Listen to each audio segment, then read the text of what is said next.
اسلامی تاریخ اور افکار اور دنیا پر اس کے اثرات۔ الحمدللہ رب العالمین والصلاة والسلام علی محمد وآلہ واصحابہ اجمعین۔ اعوذ باللہ من الشیطان الرجیم، بسم اللہ الرحمن الرحیم۔ وعد اللہ الذین آمنوا منکم وعملوا الصالحات لیستخلفنہم فی الارض کما استخلف الذین من قبلہم وَلِيُمَكِّنَنَّ لَهُمْ دِينَهُمُ الَّذِي ارْتَضَىٰ لَهُمْ وَلِيُبَدِّلَنَّهُمْ مِنْ بَعْدِ خَوْفِهِمْ أَمْنًا يَعْبُدُونَنِي لَا يُشْرِكُونَ بِي شَيْئًا وَمَنْ كَفَرَ بَعْدَ ذَلِكَ فَأُولَٰئِكَ هُمُ الْفَاسِقُونَ۔ صدق اللہ العظیم۔ سورہ نور آیت نمبر 55، آیت نمبر 55۔ جو لوگ تم میں سے ایمان لائے اور نیک کام کرتے رہے، ان سے خدا کا وعدہ ہے کہ ان کو ملک کا حاکم بنا دے گا، جیسا ان سے پہلے لوگوں کو حاکم بنایا تھا، اور ان کے دین کو جسے اس نے پسند کیا ہے ان کے لیے مستحکم اور پائیدار کرے گا، اور خوف کے بعد امن بخشے گا۔ وہ میری عبادت کریں گے اور میرے ساتھ کسی چیز کو شریک نہ بنائیں گے، اور جو اس کے بعد کفر کرے تو ایسے لوگ فاسق ہیں اور بد کردار ہیں۔ سیریز کا آخری عنوان خلافت عثمانیہ کا زوال اور اختتام۔ گرچہ ایک آگے 11 تاریخ کو اگلے ہفتے انشاءاللہ اس سیریز کا آخری لیکچر ہے، لیکن آج خلافت عثمانیہ کا آخری عنوان ہوگا۔ اس کے پہلے ہم سب نے ان چیزوں کو سیکھا ہے اور دیکھا اور سنا ہے کہ کس طرح سے اللہ تبارک و تعالی نے ترک قوم کو اٹھایا اور اس ترک قوم نے دنیا کے 3 بڑے حصوں پر حکمرانی کی، 3 بر اعظموں پر حکمرانی کی، اور تنہا یہ خاندان ہے کہ جس میں ایک خاندان نے تقریباً جملہ ملا لیا جائے 1924 کو بھی تو 625 سال تک حکومت کی۔ یہ امتیاز خلافت عثمانیہ یا دولت عثمانیہ یا سلطنت عثمانیہ کو حاصل تھا۔ کل 37 بادشاہوں نے، خلفاء نے اس دورانیے میں حکومت کی ہے۔ اس کے پہلے میں یہ بات آئی تھی آپ کے سامنے کہ اس خاندان کی حکومت کو بھی ہم 3 حصوں میں رکھ سکتے ہیں۔ پہلا وہ دور جو تشکیلی دور تھا، جو حکومت بنی تھی اور حکومت بننے کے بعد جو اسٹیپ بائی اسٹیپ آگے بڑھی، اور اس دور کو ہم کانسٹینٹینوپل یعنی قسطنطنیہ کی فتح تک رکھتے ہیں، جب سلطان محمد فاتح نے قسطنطنیہ کو فتح کیا، جیسا کہ پچھلے ہفتے یعنی پچھلے سیشن میں آپ کے سامنے بات آئی۔ دوسرا وہ دور کس سلطان محمد فاتح کے بعد یورپ اور ایشیا کی متحدہ طریقے پر سب سے بڑی طاقت کے طور پر عثمانی ترک اٹھے، اور آنے والے تقریباً 150 سالوں تک ان کا ہمسر، ان کے برابر کا ہم پلہ کوئی نہیں رہا۔ 17ویں، 18ویں اور 19ویں صدی خلافت عثمانیہ یا سلطنت عثمانیہ کے زوال کے دور کے طور پر دیکھا جاتا ہے، اور اس سلسلے میں جو اصول ہے قرآنی نقطہ نظر سے دیکھا جائے تو جو سورہ نور کی آیت آپ کے سامنے پڑھی گئی، اللہ تبارک و تعالیٰ نے یہ نظام جاری کر دیا اور اس نظام کے تحت حکومتیں آئیں اور گئیں۔ جب حکومتیں عوام کی دولت کو اپنی دولت، عوام کے اوپر ظلم کو اپنا حق اور عدل و انصاف سے اپنے آپ کو پرے اور الگ سمجھنے لگتی ہیں، تو ان کے پائے ہلنے لگتے ہیں، دراریں پڑنے لگتی ہے۔ نتیجہ یہ ہوتا ہے کہ وہ بہت ہی قسم پرسی کے عالم میں دنیا سے رخصت ہوتے۔ سلطان عبد المجید ثانی، جن کو 1924 میں 1924 میں محل چھوڑ کر کے نکل کر کے دوسرے ملک جانا پڑا تنے تنہا، ان کے آخری پوتے ارطغرل ثانی 2009 میں امریکہ میں ان کی وفات ہوئی، اور جس وقت ان کی وفات ہوئی ایک عام انسان کی طرح سے کسی نے انہیں جانا نہیں۔ قبل اس کے کہ اس زوال کی تاریخ اور اس اینڈنگ ٹائم یعنی اختتامی دور پر ہم پہنچیں، قرآن مجید کے اس نقطہ نظر کے مطابق اور بھی غور کریں کہ اللہ تبارک و تعالیٰ کا نظام اس دنیا میں جس طرز اور جس میتھڈ پہ چلتا ہے اس کو ہم جانے اور جاننے کے بعد ساتھ ساتھ ہمیں سبق بھی یہ لینا چاہیے، اور سبق اس طور پر نہیں لینا چاہیے کہ یہ تو بادشاہ تھے، یہ تو بڑے تھے۔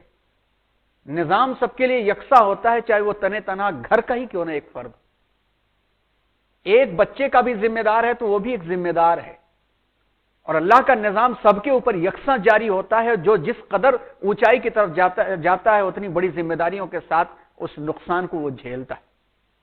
یہ اور اس قسم کی بے شمار آیتیں قرآن مجید میں موجود ہیں جن کا تذکرہ آپ کو یاد ہوگا کہ یہ جب سیزن شروع ہوا تھا، اس سیزن کے شروع میں قوموں کے ہلاکت کے اصول اور اسباب قرآن کی روشنی میں آپ کے سامنے لائے گئے تھے۔ اسی کی روشنی میں ہم یہ دیکھیں کہ حکومتیں کیوں زوال پذیر ہوتی ہیں اور خلافت عثمانیہ بھی کیوں زوال پذیر ہوئی۔ وہ گناہ جس کی وجہ سے اللہ تبارک و تعالیٰ کسی ملک کو تباہ فرماتے ہیں، قوموں کو عذاب سے دوچار کرتے ہیں، وہ دو قسم کے ہوتے ہیں۔ وہ چاہے میجارٹی کی شکل میں گناہ انسان کرے یا مائنورٹی کی شکل میں تنے تنہا انسان اس میں مبتلا ہوتا جائے، نتیجہ ایک ہی ہوتا ہے۔ نمبر ایک، رسولوں سے دشمنی اور ان کی لائی ہوئی تعلیمات کو قبول کرنے سے انکار۔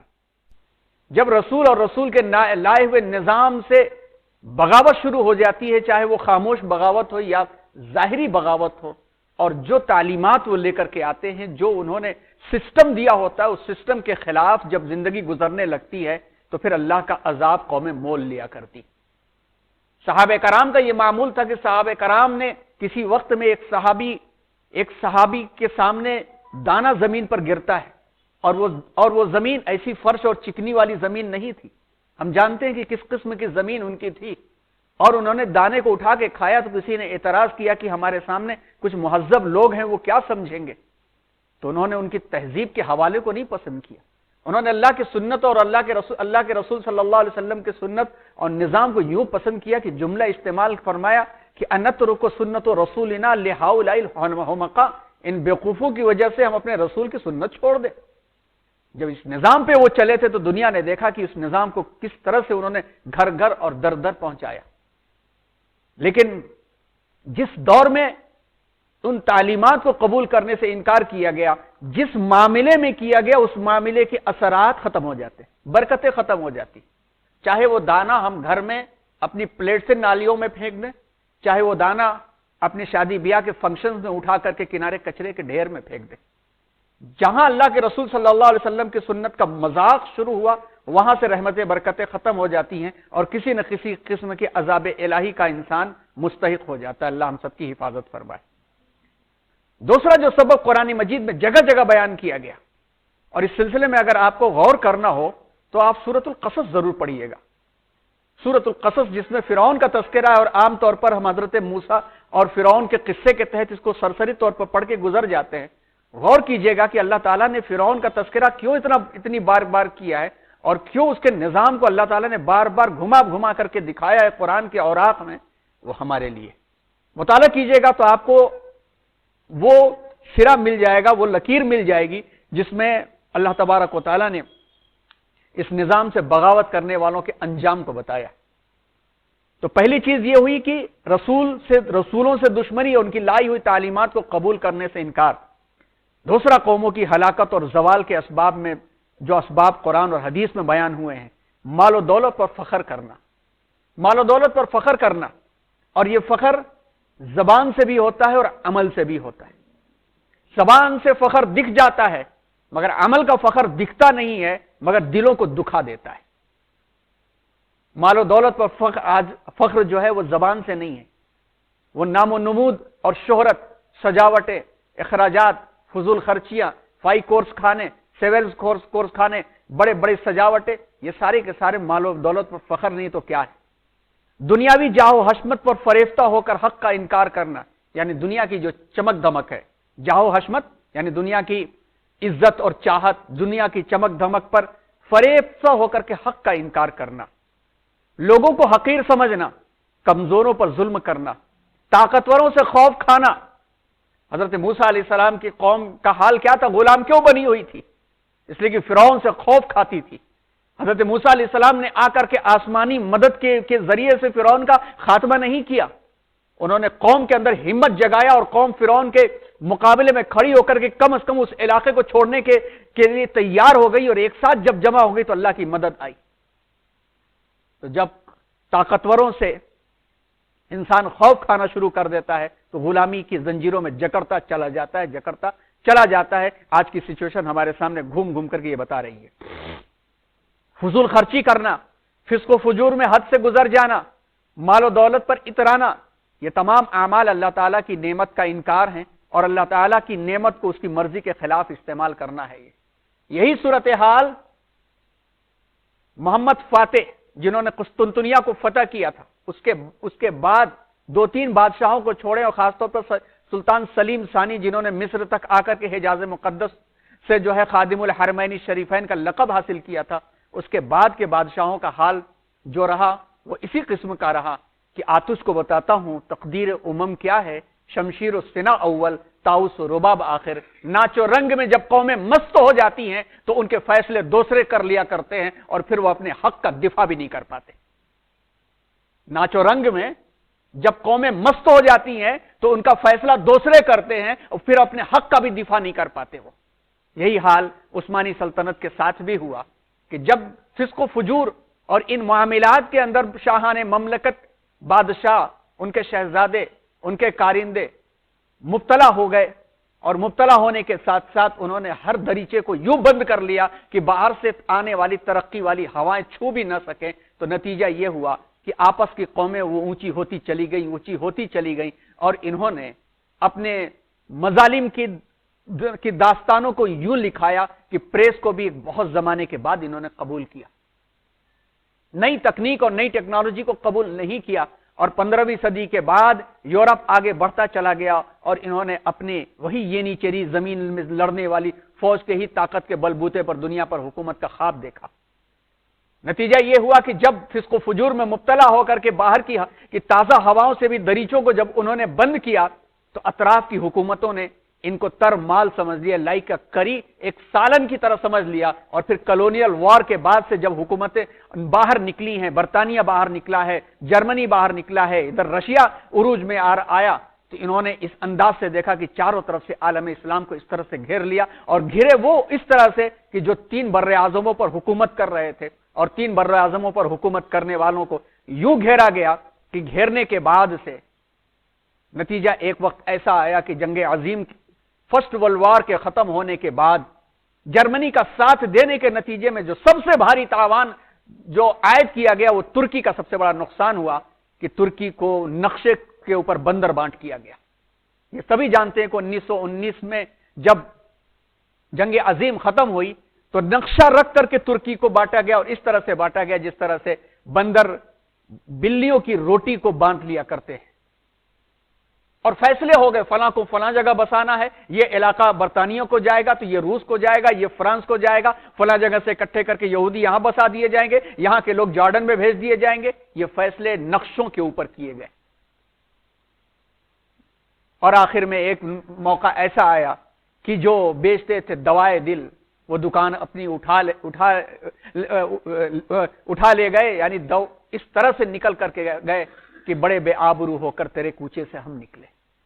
جنہوں نے 625 سال حکومت کی تھی، وہ یہ حقیقی تصویر ہے جو نیچے کی آپ کو تصویر دکھ رہی ہے، یہ ہے سلطان عبد المجید ثانی جو 1924 کے اندر محل سے خلافت کے ختم ہونے کے بعد سے جلا وطن کیے جا رہے ہیں کہ اپنا آپ تمہارا وطن بھی نہیں ہے، 625 سال تمہارے باپ دادا نے یہاں پر حکومت کیا تھا، اب یہ تمہارا علاقہ بھی نہیں ہے، اور جلا وطنی کی زندگی انہوں نے، ان کی اولادوں نے گزارا، اور 2009 کے اندر آخری چراغ بھی ان کا گل ہو گیا۔ دولت عثمانیہ کا بھی معاملہ یہی تھا کہ ابتدائی عرصے میں ہر چھوٹے بڑے کام میں اللہ کے قانون پر ان کا عمل تھا۔ اس کے پہلے بھی آپ کے سامنے بات آ چکی ہے کہ ارطغرل غازی ہوں یا غازی عثمان ہوں یا ان کے بیٹے مراد ہوں یا مراد کے بیٹے آر خان ہوں یا آگے چل کر کے سلطان سلیم یلدرم ہو یا اس کے بعد محمد سلطان محمد فاتح ہو یا اس کے آگے جا کر مراد ثانی ہو یا جا کر کے سلیم ثانی ہو، ان لوگوں کا کردار جتنا رہا، خاص طور پر شروع کے 3 لوگوں کے بارے میں تو یہ یقین سے کہا جاتا ہے کہ وہ دعوتی اور جہادی سرگرمیوں میں اہل سنت کے طریقہ کار کا پورا انتظام کرتے تھے۔ غلبہ اور اقتدار کی جو شرطیں ہیں قرآن مجید میں اور اسباب اس کو لاتے تھے، اور قرآن مجید میں جو تعلیمات ہیں ان تعلیمات کے مطابق وہ عمل کرتے تھے، اس ایمان ان کا تازہ تھا۔ لیکن آخری دور میں اقتدار کی شرطوں سے انہوں نے اپنے آپ کو الگ ہٹا لیا اور مادی اور روحانی سبب کے طور پر یہ دور ہوتے چلے گئے، اور شریعت سے دور ہوئے تو امت مسلمہ پر اس کے آثار بھی آنے شروع ہو گئے۔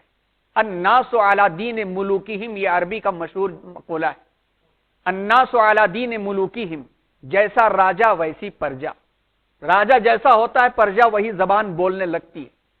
یہ عوام کا انعام کا معاملہ یہ ہوتا ہے کہ جدھر ہکاؤ آہستہ ادھر جانے لگتی۔ آخری دور کے جو کنگز تھے، سلاطین تھے، مادیت اور جہالت کی زندگی میں بری طرح گرفتار ہو گئے، اور اس کی وجہ سے ان پر حیرت، اضطراب، خوف اور بزدلی کی فضا چھا گئی۔ وہ بری طرح آس پاس کے نصرانیوں سے ڈرنے لگے، ان کے سامنے عزت، وقار اور روب درددہ کی زبان میں بات بھی نہیں کر سکتے تھے، آواز دب گئی تھی۔ گناہوں کی وجہ سے دشمنان اسلام کے سامنے کسی مارکے میں جرت اور بہادری کا مظاہرہ کرنے کی ہمت نہیں رہ گئی تھی۔ زندگی ان پر بوجھ بن چکی تھی، خاص طور پر 18ویں اور 19ویں صدی کے سلاطین کا کردار پڑھا جائے تو آپ کو اندازہ اس سے ہوگا۔ رسول اللہ صلی اللہ علیہ وسلم نے جو فرمایا تھا، اور ابو داؤد کی کتاب الملاحم میں یہ حدیث دیکھی جاتی ہے، واللہ خدا کی قسم تم نیکی کا حکم جب تک دیتے رہو گے، برائی سے منع کرو گے، ظالم کا ہاتھ پکڑ لو گے، حق اور انصاف کی طرف انہیں زبردستی لاؤ گے، عدل کا جبرن پابند کرو گے، ورنہ تمہارے دلوں کو بھی اللہ تعالیٰ آپس میں ٹکرا دے گا، تم پر بھی ایسی پھٹکار ڈالے گا جیسا کہ پہلوں پر ڈالی گئی تھی۔ ان کے اوپر ذلت اور مسکنت طاری کر دی گئی تھی، ضربت علیہم الذلۃ والمسکنہ، کہ ان کے اوپر ذلت اور مسکنت طاری کر دی گئی۔ یہ داستان ہم بنو اسرائیل کے تعلق سے پڑھتے ہیں، لیکن قرآن مجید میں بیان کردہ واقعات سے کوئی قوم بچی نہیں ہے اگر ان راہوں کے اوپر چل سکے تو۔ ان راہوں پر چلتے ہوئے حالات یہ تھے کہ ایک زمانہ تھا کہ ایک عام دیہاتی جرت کرتا تھا، اور جرت کے ساتھ کھڑے ہو کر کے امیر المؤمنین کو ٹوک دیا کرتا تھا کہ پہلے اس کا جواب دو پھر آگے بات کرنا۔ لیکن عوام بھی اپنے اپنے خول میں بند ہو کر کے، اپنے اپنے چوپالوں میں اور اپنے اپنے گھر کے گھروندوں کے اندر جب رہنے لگے، جب اس کے ذہن و دماغ سے بھی اپنے کردار کو پیش کرنے کا عنصر ختم ہوتا چلا جائے، تو جو اقتدار والا طبقہ ہے، جو لیڈ کرنے والا طبقہ ہے، وہ آزاد ہو جاتا ہے، اور اس کی آزادی کے نتیجے میں جو اثرات ہوتے ہیں وہ قوم کے اوپر ہوتے ہیں۔ یوکرین میں ننھے منھے جو بچے تھے، جو پیدا ابھی آج ہوئے تھے، ان کی کیا غلطی تھی کہ ان پر بم برسایا جائے؟ جو معصوم عوام ہیں ان کی کیا غلطیاں تھی کہ ان کے گھروں کو توڑ پھوڑ کیا جائے؟ فلسطین کے معصوموں کے اوپر جو مظالم کیے جا رہے ہیں، دنیا ان کو ٹیررسٹ کہتی ہے، اور یہ ہتھیار اٹھا لیں تو یہ جو ہے اپنے قوم کے مجاہدین کہے جاتے ہیں۔ یہ دوہری پالیسیاں دنیا کیوں چلا رہی ہے؟ افغانستان اور عراق کے معصوموں نے کیا غلطیاں کی تھی کہ پوری قوموں نے آ کر کے ان کو تباہ و برباد کر دیا؟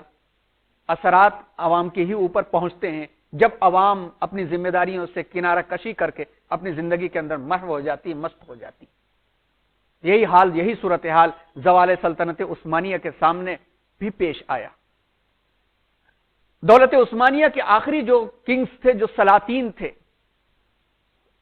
شریعت خداوندی یعنی اسلامک لا، انحراف یعنی ڈائیورٹ ہو جانا، ہٹنے کی وجہ سے، اور ان کا نتیجہ یہ رہا کہ انہوں نے امر بالمعروف اور نہی عن المنکر کو چھوڑ دیا۔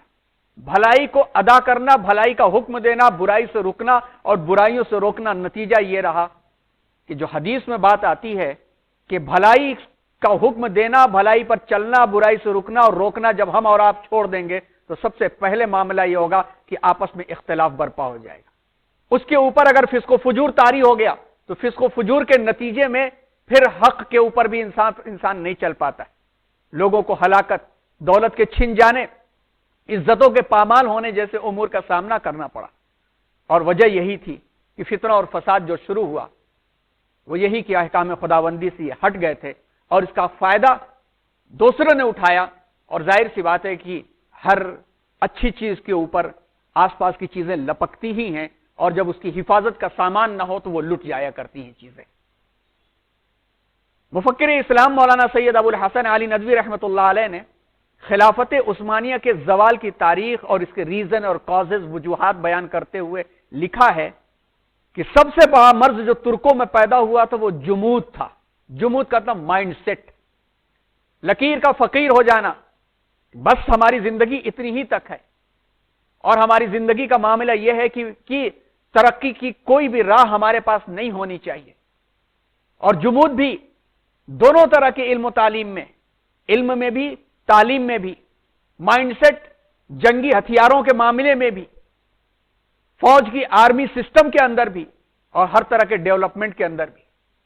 اور انہوں نے قرآن مجید کی یہ آیت کو بالکل بھلا دیا تھا، سورہ انفال کی آیت نمبر 60، بسم اللہ الرحمن الرحیم، وَأَعِدُّوا لَهُم مَّا اسْتَطَعْتُم مِّن قُوَّةٍ وَمِن رِّبَاطِ الْخَيْلِ تُرْهِبُونَ بِهِ عَدُوَّ اللَّهِ وَعَدُوَّكُمْ وَآخَرِينَ مِن دُونِهِمْ لَا تَعْلَمُونَهُمُ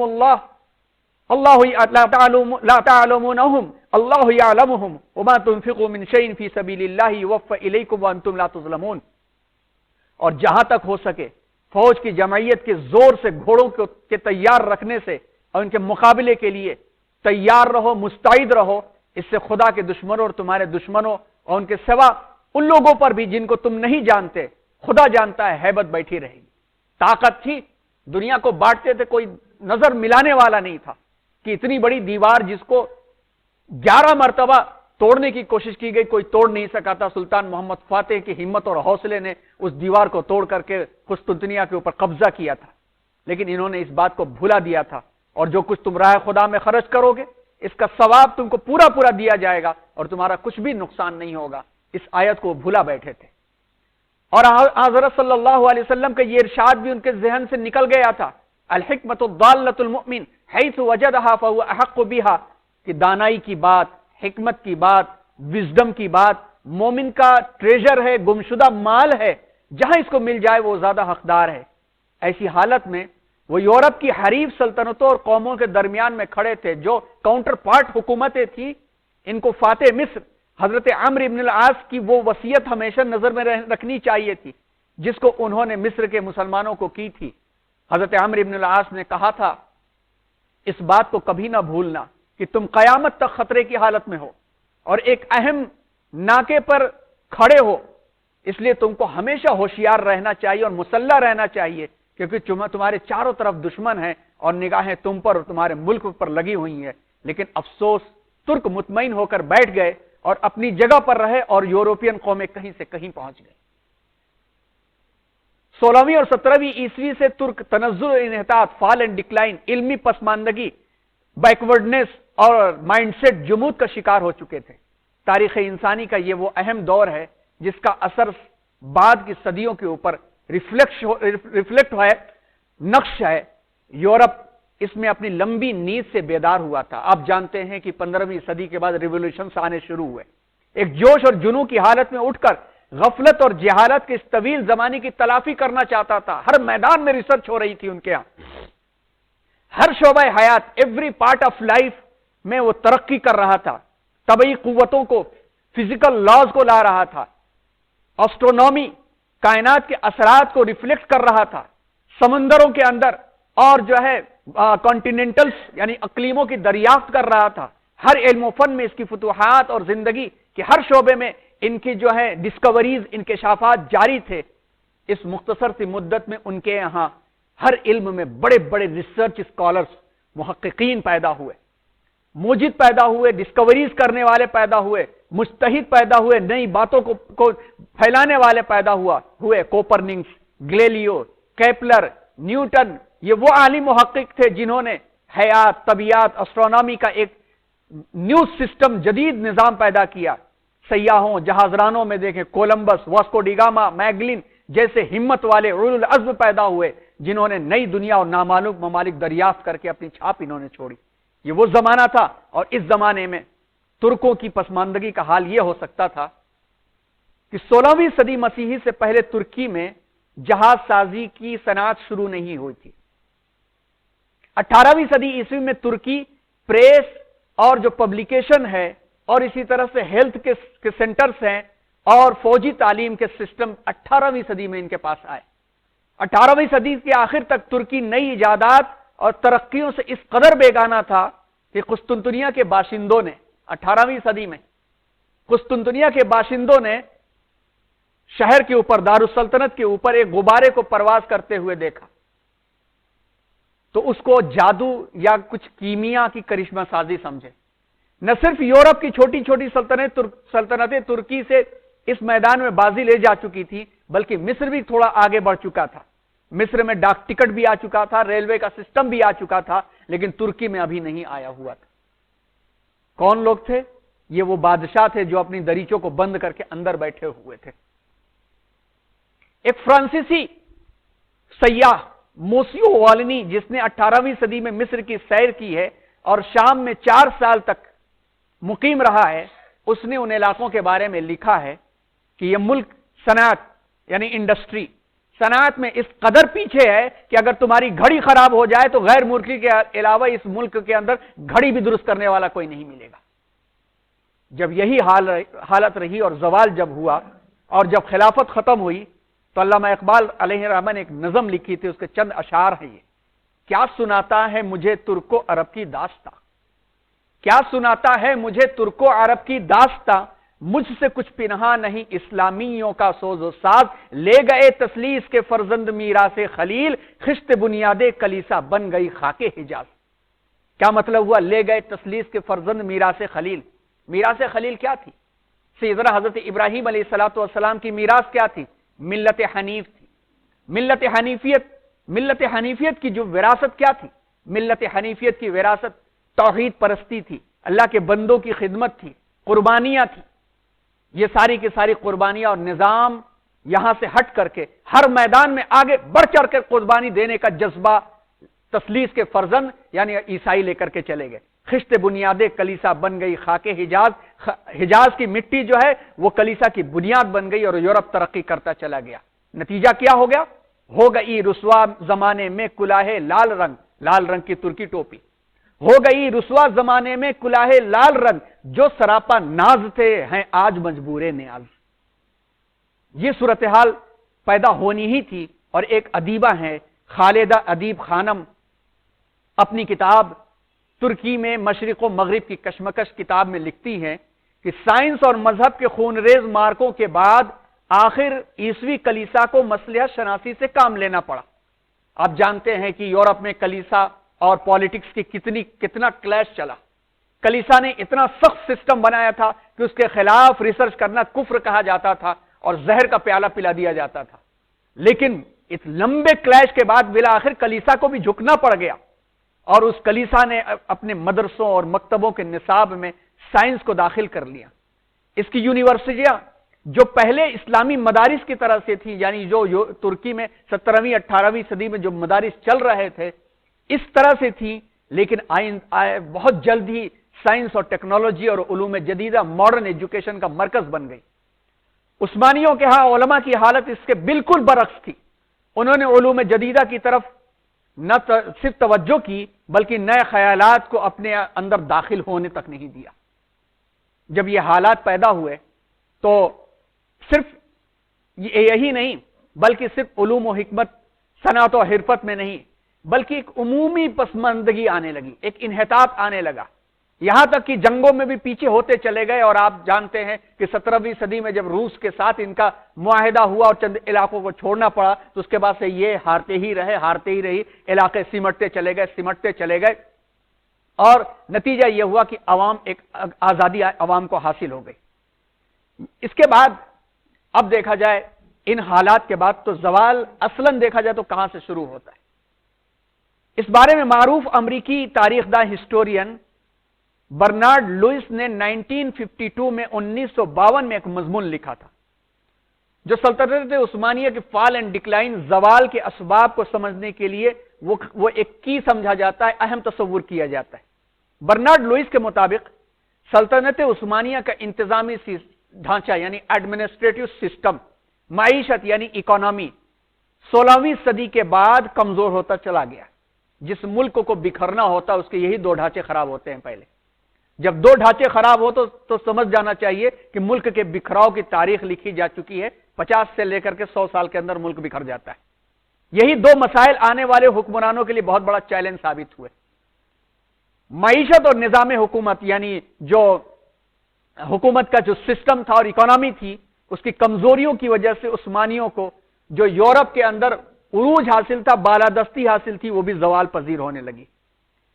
اس کے پیرلل دوسری جانب یورپ میں رینائزیشن یعنی نشأت ثانیہ آیا، انڈسٹریل ریولوشنز آئے، اور یہ دور شروع ہو چکا تھا. اور انسان بیل گاڑیوں سے نکل کر کے ریل کی پٹریوں پر دوڑنے لگا اور یورپ دوڑتا چلا گیا. اور جو سلطنت عثمانیت کے تحت لوگ جو ہے بیل کے بھی پیر کاٹنے لگے. عثمانی سلطنت میں اقتدار کی چپکلش، آپر کا کلیش اور مغربی ممالک سے تجارت میں مسابقت کی ناکامی، تجارت میں آگے سے آگے بڑھنے کی ناکامی نے سلطنت کو مزید سے مزید کمزور کر دیا. آپ دیکھیے برطانیہ نکلا اور اس کی ایسٹ انڈیا کمپنی کہاں سے ہوتے ہوئی کہاں پہنچی اور کتنے بڑے ملک سونے کی چڑیا کو لوٹ لے گئی. محنتیں تھی تب تو جا کر کے 200 سال تک ان کا یہ حال رہا کہ یہ چیلنج کرتے تھے کہ سلطنت برطانیہ کا سورج غروب نہیں ہوتا ہے، اتنا بڑا علاقہ ان کے پاس ہے، کتنا چھوٹا سا ملک.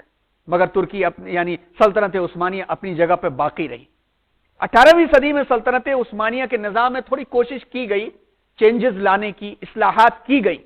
1789 میں 1789 میں سلطان بننے والے سلیم سوم انتظامی اور معاشی نظام میں کچھ تبدیلیاں لے کر کے آئے.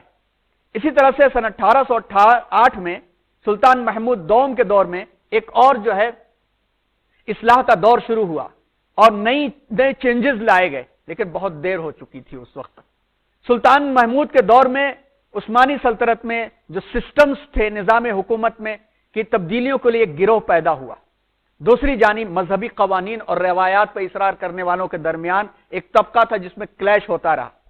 1876 سے 1909 کے درمیان 3 دہائیوں میں آنے والے سلطانوں نے ایسی قانونی تبدیلیاں کی جن پر جدت پسند طبقے میں رد عمل شروع ہو گیا. اب یہ جو کلیش تھا اس کے نتیجے میں حکومت اور عوام کے درمیان میں ایک تصادم کا ماحول شروع ہو گیا. یہ کہاں سے آیا تھا تھوڑی دیر کے بعد اس کے بارے میں باتیں آتی. یورپ میں بھی انقلابات ہو رہے تھے تو ظاہر سی بات ہے کہ ترکی میں بھی اس کا اثر پڑتا. یورپ میں بھی کلیسا سے پیچھا چھوڑا لیا گیا تھا اور ترکی یعنی سلطنت عثمانیہ کے اندر بھی نئی چیزوں کو لایا نہیں جا رہا تھا اور حکمراں جو ہے اپنے منمانی فیصلے کر رہے تھے. جیسا کہ آپ نے پیچھے دیکھا کہ ترقی میں کتنے پیچھے ہو گئے تھے تو نتیجتاً عوام کا ایک بڑا طبقہ اٹھنے لگا. اسی دور میں عبدالحمید دوم نے اقتدار سنبھالا تو نظام حکومت میں تبدیلی کے مطالبات بڑھنے لگے کہ سسٹم چینج کرو، سسٹم چینج کرو. خاص طور پر یہ مطالبات کرنے والے نوجوان ترک تھے. اب کون ہے ترک، ینگ ترک، آگے بات آتی ہے. انہوں نے مغربی تعلیم یافتہ افراد میں مقبولیت حاصل کی تھی. اس لفظ کو پھر سے سنیے اور اپنے ذہن کو ذرا سا فکر کی طرف لے کر کے آئیے. ینگ ترک مغربی نظام تعلیم کے تعلیم یافتہ لوگوں کے درمیان ان کو بڑی مقبولیت حاصل تھی. حکومت کے تحت جو لوگ تھے وہ مذہبی نظام تعلیم کو ایک کوزے میں چھوٹے سے حصے میں بند کر کے مذہب کو صرف قیل اور قال اور ایمانیات کے تحت لا کر کے انہوں نے چھوڑ دیا تھا. ترقی کی ہر راہ کو کنارے کر دیا تھا، جیسا کہ ابھی آپ کو مولانا علی میاں صاحب رحمۃ اللہ علیہ کا کوٹیشن سنایا گیا. عوام کا وہ طبقہ، جب عوام کے طبقے کو صحیح طریقے سے تعلیم نہیں دی جاتی ہے تو عوام اپنے طور پر راستہ بناتی ہے اور جب وہ راستے بن جاتے ہیں تو انہی راستوں سے نظام آ جاتا ہے اور جب وہ نظام آ جاتا ہے تو وہ نظام بڑے بڑے نظاموں کو تبدیل کر دیا کرتا ہے. یہ نوجوان جو آس پاس کے ملکوں میں جا کر کے ترقیوں کو دیکھ رہے تھے اور ترقیات سے وہ تعلیم حاصل کر رہے تھے اور یہاں پر ہر دروازے کو بند دیکھ رہے تھے، کچھ دنوں تک تو ظلم میں پستے رہے، لیکن ایک دور آیا کہ ان کی بھی آوازیں بلند ہونے لگی. سلطان عبدالحمید نے سلطنت کا پہلا باقاعدہ آئین کانسٹیٹیوشن بنایا، تشکیل دیا. 1876 سے 1878 کے مختصر دورانیے کو سلطنت عثمانیہ کا پہلا آئینی دور کہا جاتا ہے. یعنی ایک تبدیل ہو کر کے ایک نیا کانسٹیٹیوشن سلطنت عثمانیہ میں جو رائج ہوا، وہ پہلا رائج ہوا 1876 سے لے کر کے 1878 کے درمیان میں، یعنی صرف 2 سال کے لیے رائج ہوا. اس کے پیچھے بھی کون تھے؟ اس کے پیچھے بھی وہی لوگ تھے جنہوں نے آس پاس کی ترقیات کو دیکھا تھا. ینگ ترک، نوجوانان ترک